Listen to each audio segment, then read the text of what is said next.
안녕하세요. 마녀입니다. 네, 어떻게 잘들 지내셨나요? 저는 여느 때와 같이 자소서 쓰고 NCS 공부하고 그렇게 놀고 그러고 있어요.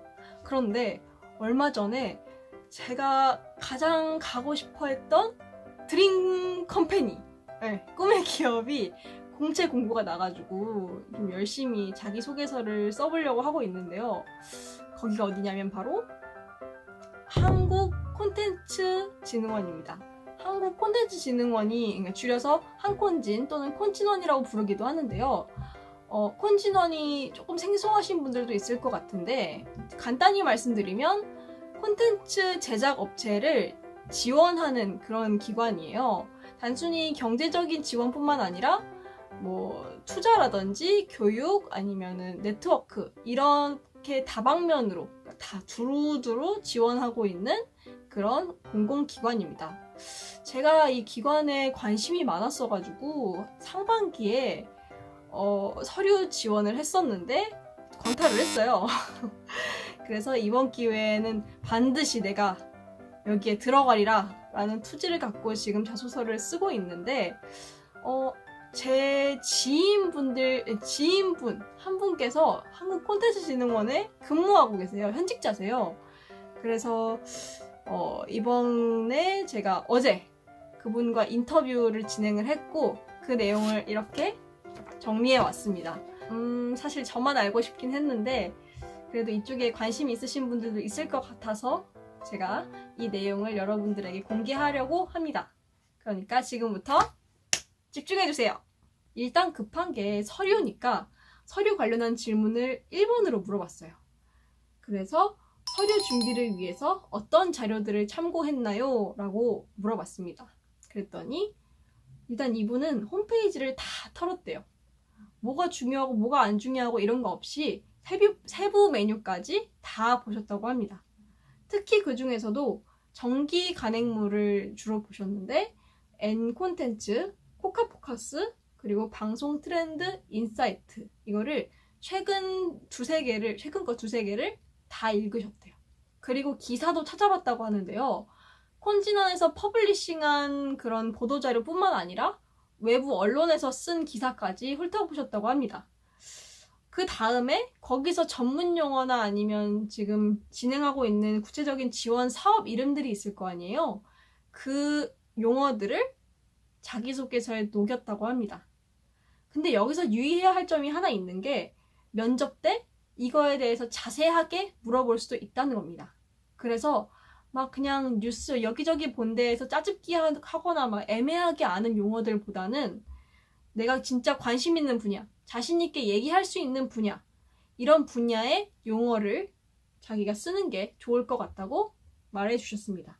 이 외에도 콘진원 블로그나 페이스북 그리고 유튜브 이런 거 연관된 거는 다 들어가 보셨대요.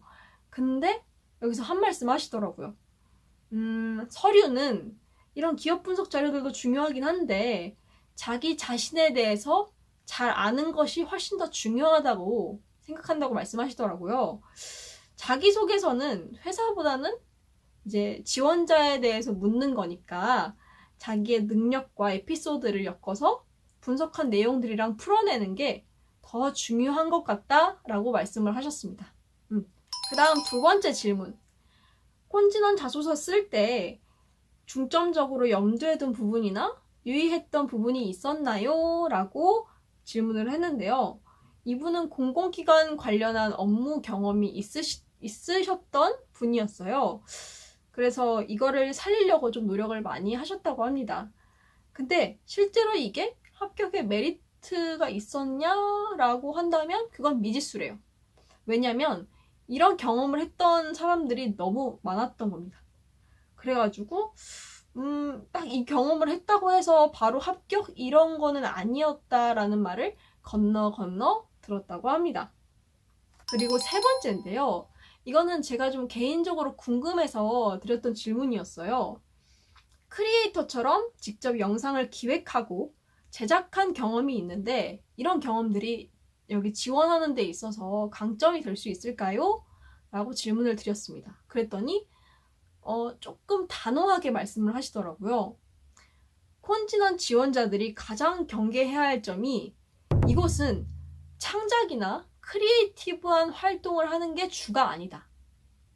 이곳은 크리에이티브한 사람들이 잘 활동할 수 있는 그런 환경을 구축하는 곳이기 때문에 행정 처리 업무가 굉장히 많대요.